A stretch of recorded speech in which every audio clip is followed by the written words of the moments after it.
Everyone, welcome to my channel dot to study. तो आज मैं जैसे आप सबसे कह चुकी थी, आप सबके लिए मैं लेके आई हूँ MCQ सीरीज़। ओके, तो आज हम ज्योग्राफी सेमेस्टर 1 ICSE क्लास 10 का MCQ सीरीज़ को डिस्कस करेंगे। इस पूरे प्रेजेंटेशन में आपको अराउंड 20 क्वेश्चंस मिलेंगे और ये हमारा इस चैप्टर में फर्स्ट वीडियो होगा, यानी कि पार्ट 1 होगा। पार्ट 2 में आप फिर से अराउंड 20 क्वेश्चंस एक्सपेक्ट कर सकते हैं। ओके, तो आज हम कौन से सब्जेक्ट कवर करने वाले हैं? ज्योग्राफी कवर करने वाले हैं और हमारा चैप्टर होगा interpretation of topographical maps. Okay, तो ये हमारा पार्ट 1 वीडियो होगा इस चैप्टर पे। इसी तरह हम हर एक चैप्टर को वन बाय वन कवर करते जाएंगे और हर एक चैप्टर में अराउंड 30 to 40 क्वेश्चंस आप मेरे तरफ से एक्सपेक्ट कर सकते हैं। ओके, तो ये सब क्वेश्चंस करने के बाद आपका प्रॉपर रिवीजन भी हो जाएगा और आपको एक अच्छा खासा कॉन्फिडेंस भी मिल जाएगा कि आप अपने सेमेस्टर 1 में अच्छी तरह से एग्ज़ाम दे सकते हैं। Okay, so let's get started. Okay, so let's start with the first question. Our first question is, which area is covered in the topographical sheet number 45D by 7? Option है Gujarat, B Rajasthan, C Punjab and D Karnataka.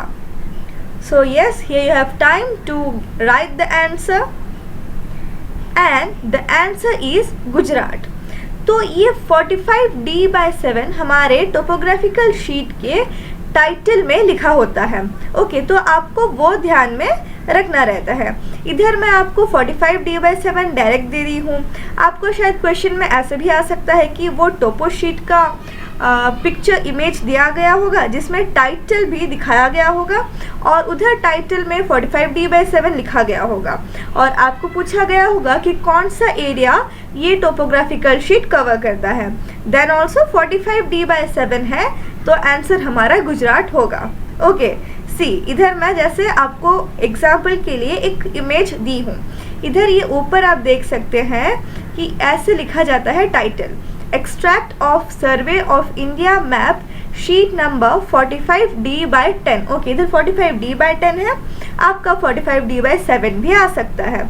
Normally ICSE class 10 के question papers में बस यही दो sheets आते हैं, that is 45D/7 and 45D/10। तो ये है हमारा टाइटल। इसे देख के हम पता करते हैं कि कौन सा एरिया को ये मैप दिखा रहा है। Okay, so let's move on to next question, that is question number 2. Which area is covered in the topographical sheet number 45D/10? Okay, पहला क्वेश्चन में हमारा 45D/7 था, दूसरे क्वेश्चन में हमारा 45D/10 है। तो इसका आंसर क्या है? इसका आंसर है Rajasthan. Okay, so let's move on to next question. If the scale of a map is 1 centimeter represents 10 kilometer, what will be the RF? RF का मतलब क्या है? Representative factor, isn't it? तो इसका आंसर अब इस क्वेश्चन को आप सॉल्व करेंगे। Okay, so you have 30 seconds with you, so start your work. Yes, इसका आंसर है C। ओके, अब ये आंसर कैसे आया वो भी देखते हैं। सी RF का फॉर्मूला क्या होता है? Distance on map by distance on ground. और हम इधर ऑलरेडी कह चुके हैं कि इफ 1 सेंटीमीटर, तो डिस्टेंस ऑन मैप क्या है? 1 सेंटीमीटर है, बाय डिस्टेंस ऑन ग्राउंड। तो हमारा डिस्टेंस ऑन ग्राउंड कितना है? इधर लिखा गया है कि 1 सेंटीमीटर रिप्रेजेंट्स 10 किलोमीटर, तो डिस्टेंस ऑन ग्राउंड हो गया 10 किलोमीटर। ओके, तो हम 1 सेंटीमीटर बाय 10 किलोमीटर करेंगे। बट इधर आप देख सकते हैं कि एक हमारा सेंटीमीटर है यूनिट और एक हमारा किलोमीटर है यूनिट, तो हम क्या करेंगे? सेम यूनिट में कन्वर्ट करेंगे। तो 1 kilometre is equal to 10 lakh centimetre, isn't it? तो हम किलोमीटर को सेंटीमीटर में कन्वर्ट कर चुके हैं, इसलिए हमारा RF होगा 1/10⁶। तो RF को हम रेशियो के फॉर्म में लिखते हैं, सो इट इज 1:10⁶। ओके, इस तरह से हम RF निकालते हैं। RF एक स्केल है, आप सब जानते हैं, isn't it? Let's move on to the next question. Next question भी हमारा RF से ही रिलेटेड है, बट इधर हमारा है if 2 inches on the map represents 4 miles on the ground, what will be the RF? Okay, generally अगर कहा जाए देन इंचेस और माइल्स ये यूनिट्स नहीं आते हैं, but to be on the safe side हम ये भी पढ़ लेते हैं, isn't it? क्योंकि हम पहली बार MCQs दे रहे हैं, so we don't know the difficulty level, but still भले ही बहुत डिफ़िकल्ट ना आए, but still it's better that हम प्रिपेयर्ड रहें, isn't it? So let's see how to do it. Yes, तो हमारा आंसर है हमारा आंसर C आ रहा है। अब ये आंसर तक हम कैसे पहुँचे वो देखेंगे। सो RF का डिस्टेंस आप ऑलरेडी जान चुके हैं पहले वाले क्वेश्चन से, that is distance on map by distance on ground. अब जानना है, अब हमें ये पता चल गया है क्वेश्चन से 1 यूनिट माइल है और 1 यूनिट इंचेस है, तो हमारा 1 माइल कितना होता है, दैट इज 63,360 इंचेस होता है। सो इधर as per question it's given that 4 miles के बराबर है, तो 4 माइल्स कितना है, 4 × 63,360 विच इज़ इक्वल टू 2,53,440। तो इसलिए क्वेश्चन में था 2 mile to 4 inches, isn't it? तो इसीलिए हम 2/2,53,440 कर रहे हैं, और जिसकी वजह से हमारा आंसर आ रहा है 1/1,26,720 which is equal to 1:1,26,720, isn't it? So इस तरह से हमारा ये क्वेश्चन भी सॉल्व हो गया। तो आई होप कि ये 2 क्वेश्चन करके आपको पता चल गया कि RF हम कैसे निकालते हैं। ओके, सो अब अगर आपके क्वेश्चन पेपर में ऐसा एक क्वेश्चन आएगा then you can easily solve it, isn't it? So let's move on to the next question. हमारा 4th क्वेश्चन है, the lines that run horizontally on topographic map are called dash and the lines that run vertically on a topographic map are called dash। तो इसका answer क्या है आपको बताना है। Option A है नॉर्दिंग्स, ईस्टिंग्स, बी है ईस्टिंग्स, नॉर्दिंग्स, सी है ग्रिड्स, ईस्टिंग्स, और डी है X axis and Y axis. So I hope कि आप सब इसका आंसर करेक्ट बताएंगे। So let's see the answer. Answer है नॉर्दिंग्स, ईस्टिंग्स, यानी कि the lines that run horizontally on topographic map are called northings. Horizontally जो लाइन है वो है हमारा northings, and the lines that run vertically on a topographic map are called eastings. Okay, तो इस तरह से हमारा नेमिंग है। अगर आप ये इमेज में देख सकते हैं कि ये जो हॉरिजॉन्टल लाइन्स है, ओके, इधर ये जो हॉरिजॉन्टल लाइन्स है ये नॉर्दिंग्स और ईस्टिंग टोपोग्राफिक मैप में रेड कलर लाइन से रिप्रेजेंट किया जाता है। तो इधर आप देख सकते हैं ये जो हॉरिजॉन्टल लाइन्स है, ओके, ये सब है हमारा नॉर्दिंग्स। ओके, ये सब क्या है हमारा नॉर्दिंग्स। ओके, और ये जो वर्टिकल लाइन्स है, सी दीज वर्टिकल लाइन्स, ये हमारा है ईस्टिंग। ओके, तो आई होप ईस्टिंग और नॉर्दिंग आप सबको क्लियर है, और इस क्वेश्चन अगर आएगा तो आप मिस्टेक नहीं करेंगे। So let's move on to the next question. हमारा क्वेश्चन नंबर 5 है, which element on a topographic map tells us the meanings of the symbols used in the map. आप देख सकते हैं कि एक टोपोग्राफिक मैप में बहुत सारे सिम्बल्स यूज होते हैं, isn't it? तो ये सब सिम्बल्स का मीनिंग कौन सा एलिमेंट एक टोपोग्राफिक मैप में रहता है जो हमें बताता है।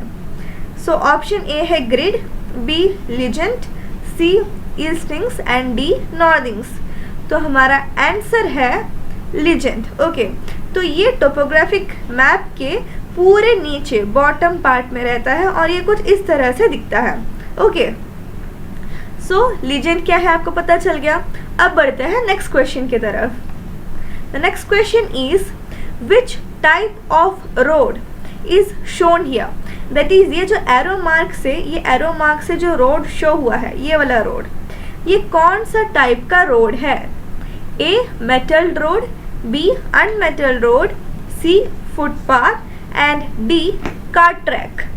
So let's see the answer.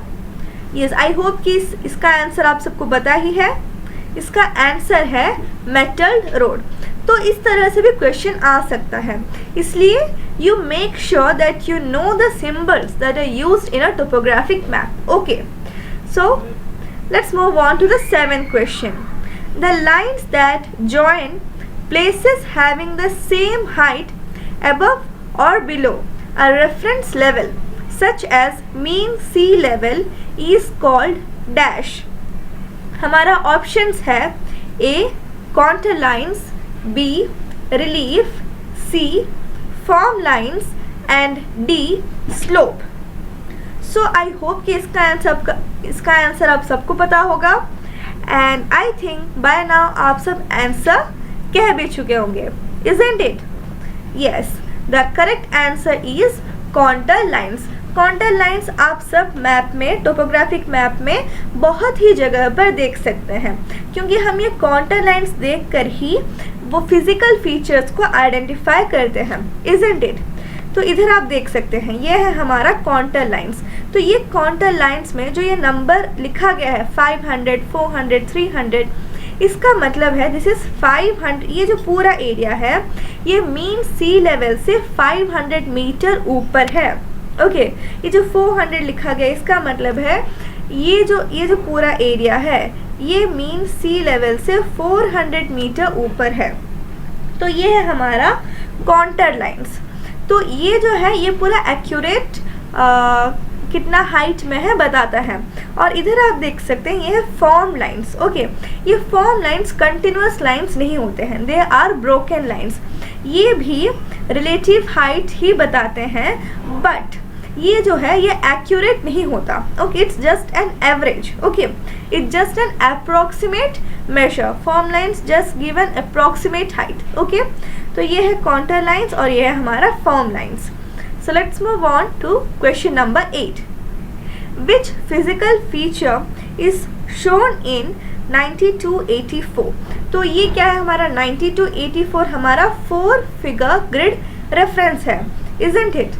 और आई थिंक कि आप सबको 4 फिगर ग्रिड रेफरेंस देखकर वो ग्रिड आइडेंटिफाई करना आता है। हमारा क्या है 9284, यानी कि ये जो 92 है, जो पहला 2 नंबर होते हैं, पहला 2 जो डिजिट्स होते हैं वो हमारे ईस्टिंग्स को डिनोट करते हैं। ओके, तो इधर हमारा 92 ईस्टिंग है, कहाँ पर है वो इधर है जो मैं रेड से लिखी हूँ, और ये रहा, ये हमारा 92 ईस्टिंग है, इजंट इट। फिर हमारा 84 क्या है, जो नेक्स्ट 2 डिजिट्स तो होते हैं वो हमारे नॉर्दिंग्स को रिप्रेजेंट करते हैं। ओके, तो ये रहा हमारा northing number 84।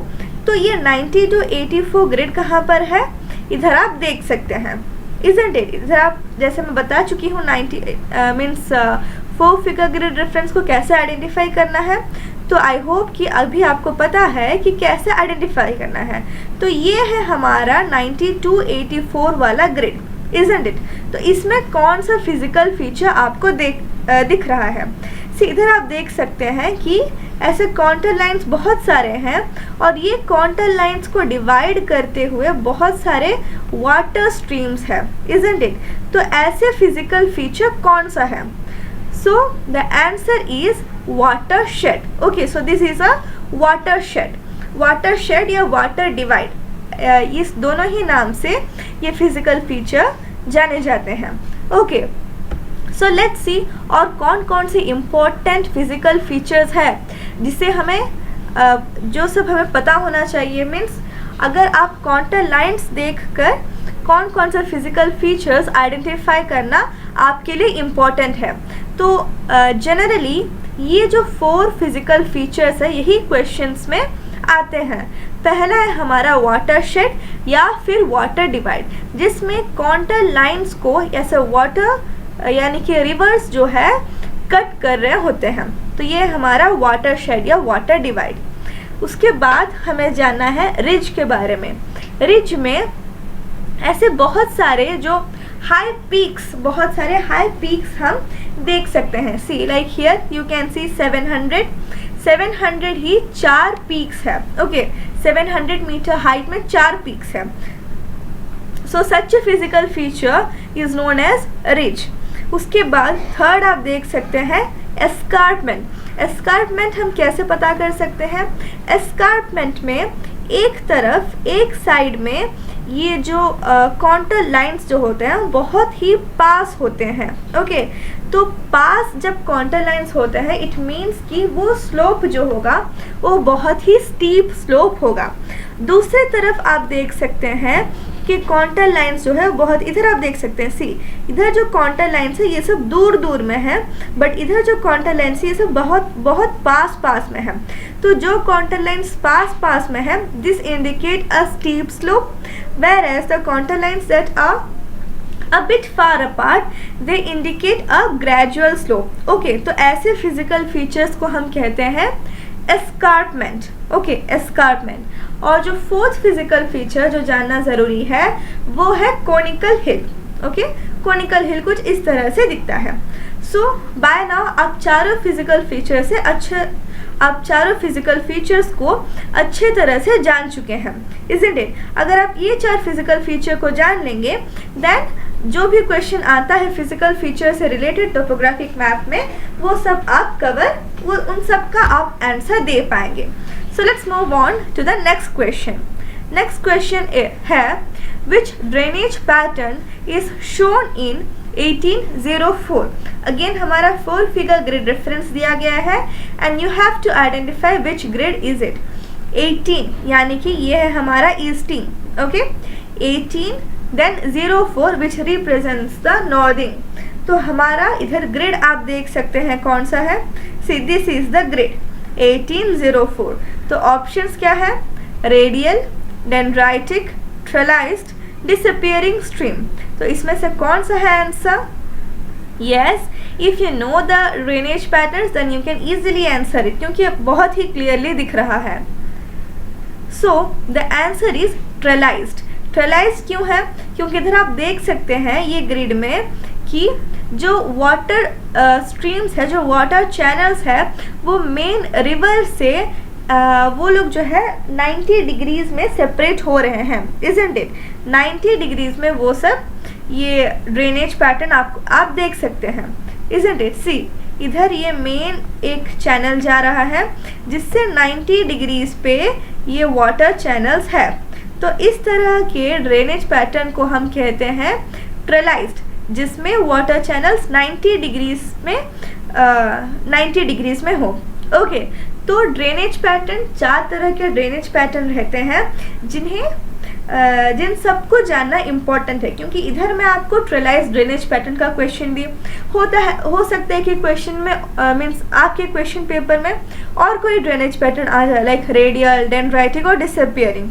So let's see them. Okay, so ये है हमारा 4 तरह का ड्रेनेज पैटर्न। पहला है डेंड्राइटिक। डेंड्राइटिक ड्रेनेज पैटर्न जो है वो हमारे डेंड्राइट्स जो रहते हैं, मीन्स आप देखे होंगे नर्व एंडिंग्स या फिर नर्व में जैसे डेंड्राइट्स रहते हैं उस तरह से हमारा ये डेंड्राइटिक ड्रेनेज पैटर्न है, इज़न्ट इट? क्योंकि सी वो ब्रांच्ड है, इधर से उधर से मीन्स ब्रांच होकर निकल रहा है। तो ये है हमारा इधर सी ब्रांचेस, बहुत सारे ब्रांचेस आप देख सकते हैं। इसी तरह का ब्रांचेस आप डेंड्राइट्स में भी देखते हैं, नर्व्स में, इज़न्ट इट? इसलिए इस तरह के ड्रेनेज पैटर्न को कहा जाता है डेंड्राइटिक ड्रेनेज पैटर्न। नेक्स्ट है हमारा radial drainage pattern. Radial drainage pattern में एक तरह से you can C like cycle के स्पोक्स होते हैं, पूरे सर्कुलर पैटर्न में है, इज़न्ट इट? बहुत सारे स्ट्रीम्स एक ही जगह से ओरिजिनेट हो रहे हैं, तो इस तरह के ड्रेनेज पैटर्न को कहा जाता है रेडियल ड्रेनेज पैटर्न। नेक्स्ट है हमारा ट्रेलाइज्ड ड्रेनेज पैटर्न, जिसमें ये जो स्ट्रीम्स है, जो वाटर चैनल्स है वो 90 डिग्रीज में ओरिजिनेट कर रहा है। ओके, नेक्स्ट है हमारा disappearing streams. Disappearing streams actually they are like perennial streams. Okay, disappearing streams हर सीजन में नहीं दिखते हैं, ये बस रेनी सीजन में ही दिखते हैं। ओके, सो इस तरह के स्ट्रीम्स को हम डिसअपियरिंग स्ट्रीम्स कहा जाता है। ये मीन्स डिसअपियरिंग स्ट्रीम्स को ब्लैक डॉटेड लाइन से रिप्रेजेंट किया जाता है, जैसे इस इधर किया गया है। Okay, so this is a dry river, you can say in one way. Okay, तो ये हमारा 4 तरह का drainage pattern. So let's move on to the next question. Next question, question number 10 है, what does yellow colour represents on a topographic map. तो आप एक topographic map को जब देखते हैं तो आप देखते हैं कि उसमें बहुत सारे कलर दिखते हैं, लाइक येलो, ग्रीन, वाइट। तो ये हर एक कलर कुछ कुछ रिप्रेजेंट करता है। तो इधर हमारा क्वेश्चन है कि येलो कलर टोपोग्राफिक मैप में क्या रिप्रेजेंट करता है। And yes, you are correct, the answer is it represents agricultural land, means they normally represents cultivable land या फिर जहाँ पर agriculture हो रहा होता है। Okay, so let's move on to the next question. Which word on a topographic map indicate a strip of forested land that has been cleared to prevent spread of fire? तो topographic map में कहीं कहीं पर आप देख सकते हैं कि ऐसे फायर, सॉरी मैं आंसर ही कह दी। ओके, सो इसका आंसर क्या है? इसका आंसर है फायर लाइन। ओके, तो फायर लाइन जो लिखा रहता है, सी इधर टोपोग्राफिक मैप में आप देख सकते हैं ये फॉरेस्ट के अंदर ऐसे फायर लाइन लिखा गया है। ये जो डॉटेड दिखाया गया है ना, ये डॉट्स जो है ये फायर लाइन को ही रिप्रेजेंट करता है। सो ये क्या है? एक पैच ऑफ लैंड है जहाँ से ट्रीज को कट करके हटा दिया गया है ताकि फॉरेस्ट फायर्स के टाइम में पूरे फॉरेस्ट में फायर स्प्रेड ना हो। ओके, इधर आप देख सकते हैं जो मैं सर्कल की हूँ आपको अच्छे से दिखे, इसलिए मैं इधर आपको रेड कलर से सर्कल करके दिखाई हूँ फायर लाइन। इधर भी आप देख सकते हैं, इधर फायर लाइन लिखा गया है। तो ये सब है हमारा patch of cleared forest, okay, या फिर strip of cleared forest. Let's move on to the next question. Which colour represents barren land on topographic map? Yes, जैसे हम थोड़ी ही देर पहले येलो कलर क्या रिप्रेजेंट कर रहा था, क्वेश्चन था। अब क्वेश्चन है बैरन लैंड दिखाने के लिए कौन सा कलर का यूज होता है। सो इसका आंसर क्या है? इसका आंसर है वाइट। ओके, तो इस तरह से हर एक कलर कुछ कुछ रिप्रेजेंट करता है। सो देखते हैं कौन कौन से कलर क्या क्या रिप्रेजेंट करता है। सी, येलो कलर जो है एग्रीकल्चरल लैंड को रिप्रेजेंट करता है। अब ये क्वेश्चन मीन्स ये कलर देख के आप वो एरिया का ऑक्यूपेशन भी बता सकते हैं। ओके, तो अगर लार्ज पैचेस ऑफ येलो है आपके टोपोग्राफिक मैप में, देन ऑक्यूपेशन जो है वो ऑब्वियसली एग्रीकल्चर ही होगा, इजंट इट? नेक्स्ट है, अगर आपके मैप में टोपोग्राफिक मैप में वाइट कलर है, देन वो क्या रिप्रेजेंट करता है? White colour represents barren land. Okay, barren land यानी कि ऐसे लैंड जहाँ पे कल्टीवेशन नहीं हो सकता, दैट इज अनकल्टिवेबल लैंड। और यही वाइट कलर एरियाज में अगर ओपन स्क्रब लिखा गया है, देन अगर क्वेश्चन पूछा गया है कि ऑक्यूपेशन क्या है, then definitely you can write cattle rearing. Okay, cattle rearing is the occupation of that place. Next है, next color green है। तो green जब रहता है then it indicates that that particular area has forest. Okay, तो अगर forest है then उधर का occupation क्या होगा? Obviously it would be forestry या फिर lumbering. Forestry या फिर lumbering का मतलब है फॉरेस्ट से मिलने वाले प्रोडक्ट्स को सेल करके पैसा कमाना। लंबरिंग मतलब वही जो अच्छे वुड रहते हैं वो सबको काट के बेचना। अंडरस्टूड? नेक्स्ट है, अगर हमारा कलर ब्लू है, सो नॉर्मली ब्लू से वाटर बॉडीज को रिप्रेजेंट किया जाता है। Okay, rivers, perennial tanks, okay, perennial tanks, streams, ऐसे सारे वाटर बॉडीज़ को ब्लू से रिप्रेजेंट किया जाता है। और अगर बहुत सारे रिवर्स वाले एरिया है आपके टोपोग्राफिक मैप में और क्वेश्चन पूछा गया है कि क्या ऑक्यूपेशन है, देन ऑब्वियसली ऑक्यूपेशन फिशरी हो सकता है। अंडरस्टूड।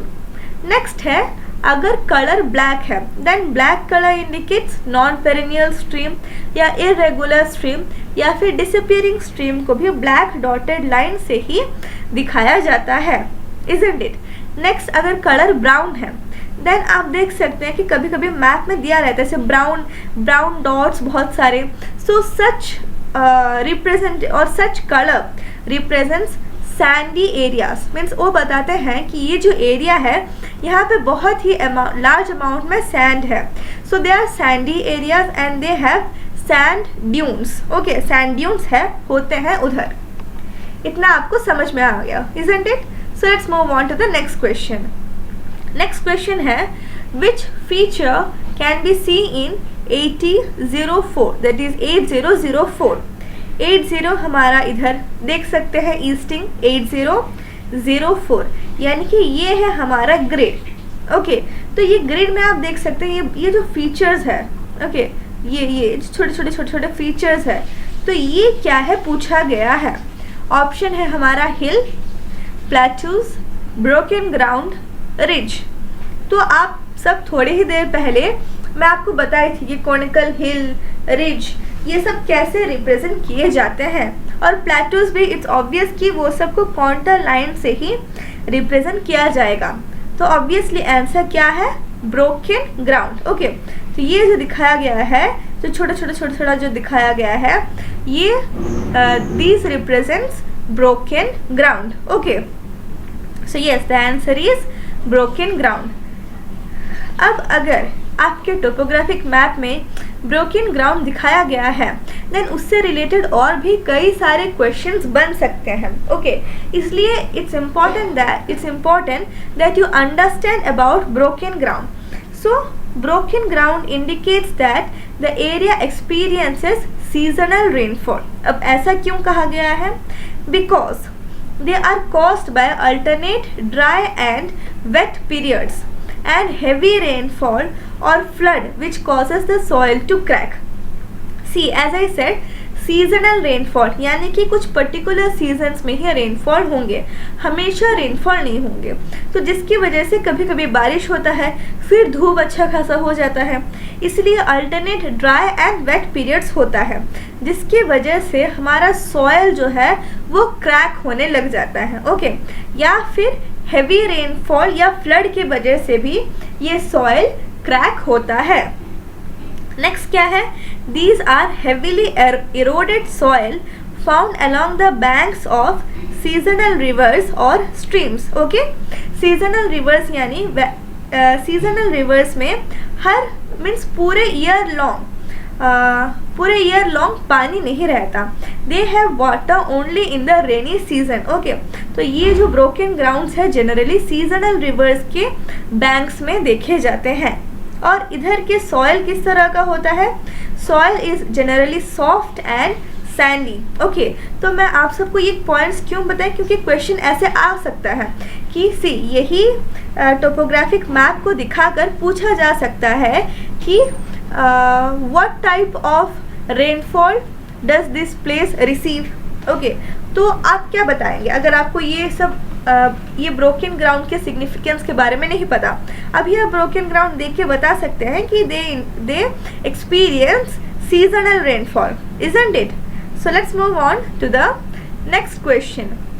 हमारा 14th क्वेश्चन है, what does the term open scrub, see here you can see the term open scrub on the map tells us about the land use of that area.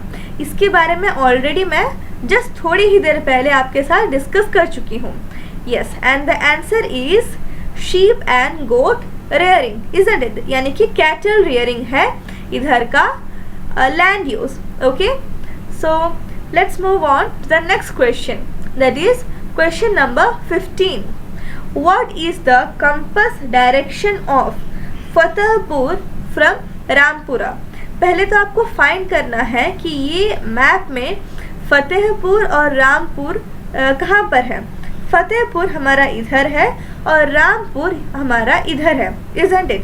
Now question है compass direction of Fatehpur from Rampur, यानी कि आपको ये इधर से, ये रामपुर से फतेहपुर का डायरेक्शन क्या है पूछा गया है। ओके, ये फ्रॉम और टू, इसका बहुत ही ज़्यादा सिग्निफिकेंस है जब क्वेश्चन हमारा कंपास डायरेक्शन से रिलेटेड आ जाता है। Okay, so the question is of Fatehpur from Rampur, तो आपको रामपुर कहाँ पर है वो फाइंड आउट करना है, और रामपुर से फतेहपुर का डायरेक्शन क्या है। तो इधर हमारा रामपुर है, तो अगर हम इधर एक कॉम्पस रखें, ओके सी, इधर हम अगर एक कॉम्पस रखें, देन फतेहपुर कहाँ पर आएगा?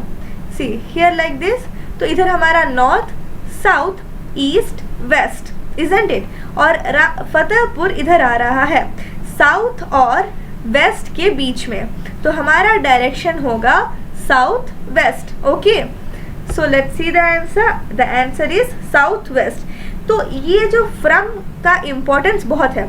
अगर क्वेश्चन उल्टा होता, यानी कि direction of Rampur from Fatehpur, तो आंसर अलग होता। रामपुर फ्रॉम फतेहपुर होता तो हम फतेहपुर के उधर, जहाँ पर फतेहपुर है वहाँ पर कार्डिनल डायरेक्शन को प्लेस करके देखते। सो इधर हमारा फतेहपुर है, isn't it? तो इधर ये नॉर्थ साउथ और इधर ये ईस्ट एंड वेस्ट, तो ये क्या आता? तो ये हमारा नॉर्थ और ईस्ट के बीच में हमारा रामपुर है, isn't it? तो ये आंसर हमारा नॉर्थ ईस्ट हो जाता। इसलिए मैं कह रही थी कि फ्रॉम का बहुत ही बड़ा इम्पोर्टेंस है। ओके, सो ये हमारा कार्डिनल डायरेक्शन, इस तरफ नॉर्थ, इधर साउथ, ये ईस्ट, ये वेस्ट, नॉर्थ और ईस्ट के बीच में हमारा नॉर्थ ईस्ट, ईस्ट और साउथ के बीच में हमारा साउथ ईस्ट, साउथ और वेस्ट के बीच में हमारा साउथ वेस्ट, और नॉर्थ और वेस्ट के बीच में north west. Okay, so let's move on to the next question. Question 16, dash is a raised metal road across a stream और a marshy area.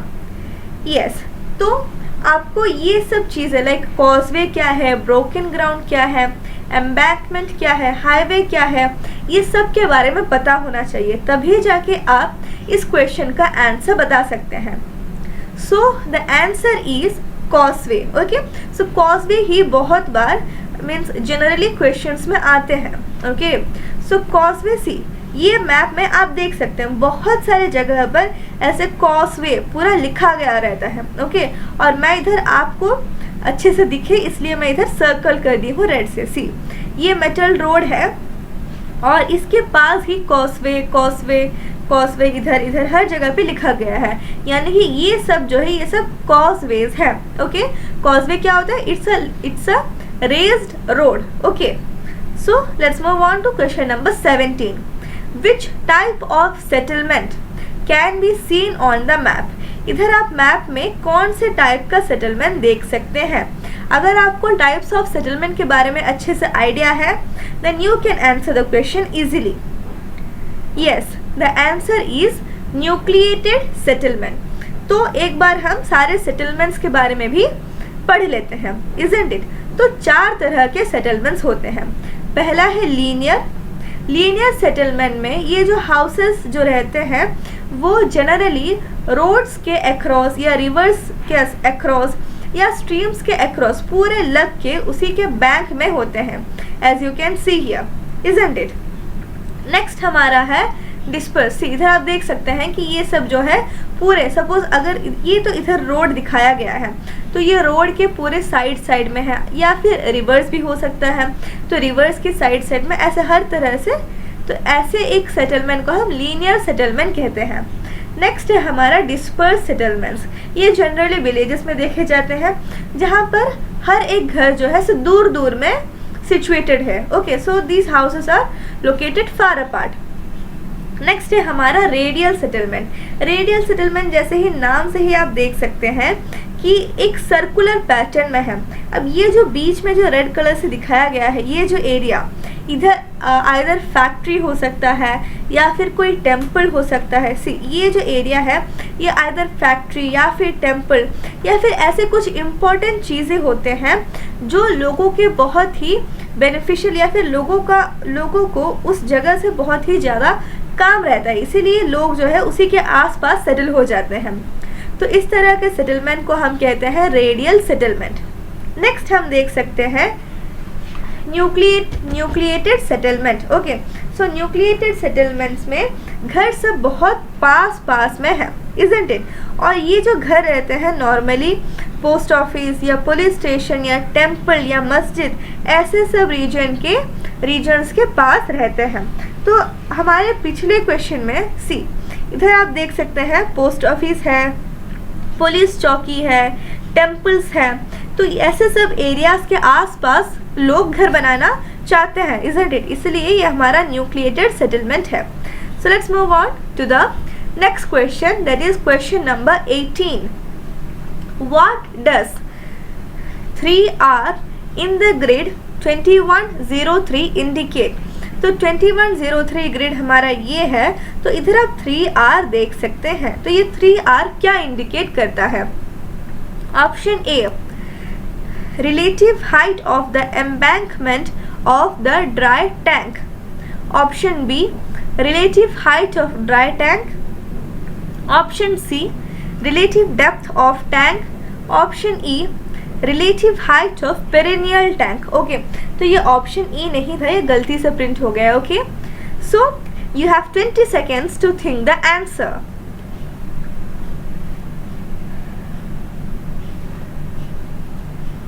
Yes, the answer is relative height of the embankment of dry tank.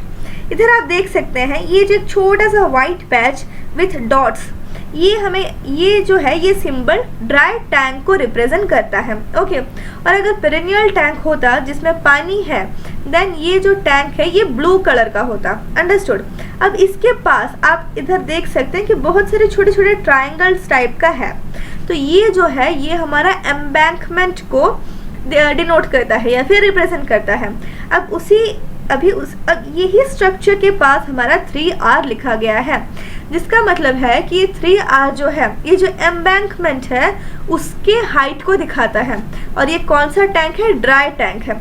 इसीलिए हमारा answer होता है relative height of the embankment of dry tank. Okay, अगर आप बस dry tank लिखेंगे तब भी गलत होगा, या फिर बस डेप्थ लिखेंगे तब भी गलत होगा, क्योंकि इधर तो एम्बैंकमेंट का हाइट दिखाया गया है, और अगर आप पेरेनियल टैंक लिखेंगे तब भी गलत होगा। Okay, so let's move on to the next question. Question number 19। What are the two main occupations of the people living in this area? तो कलर देख के ऑक्यूपेशन क्या है ये कैसे हम पता करते हैं, ये मैं आपको ऑलरेडी कह चुकी हूँ, इजंट इट। तो ये मैप में आप देख सकते हैं कि मेजर दो कलर दिख रहे हैं, एक हमारा ग्रीन और एक हमारा येलो। तो इससे क्या ऑक्यूपेशन आप बता सकते हैं? Yes, the answer is agriculture and forestry. Yellow जो है, येलो पैचेस जो आपको दिख रहे हैं, yellow colour, it denotes agricultural area, that is cultivable land. तो ऑब्वियसली ऑक्यूपेशन एग्रीकल्चर ही है। और ये जो ग्रीन एरिया है, ग्रीन किसको डिनोट करते हैं? फॉरेस्टेड एरियाज को, फॉरेस्ट को। तो ऑब्वियसली हमारा ऑक्यूपेशन फॉरेस्ट्री ही है। Okay, so let's move on to today's last question, that is 20th question. Our question is, what does the word brackish in grade 1806 indicate? तो 1806, तो हमारा ग्रेड ये वाला ग्रेड है। ओके, ये हमारा ग्रेड है। तो क्वेश्चन है, इधर आप देख सकते हैं कि ब्रैकिश लिखा गया है। तो ये वर्ड ब्रैकिश जो है ये किसको इंडिकेट करता है? So you have 20 seconds for to find out the correct answer. Okay,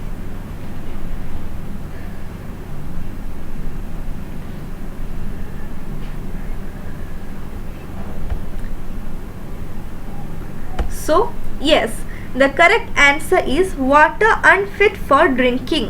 तो इधर जो आपको एक वेल दिख रहा है, सी इधर आपको एक ब्लू डॉट दिख रहा है, ये सी इधर आपको एक ब्लू डॉट दिख रहा है, इजंट इट? तो ये ब्लू डॉट जो है पेरिनियल वेल को इंडिकेट करता है, रिप्रेजेंट करता है।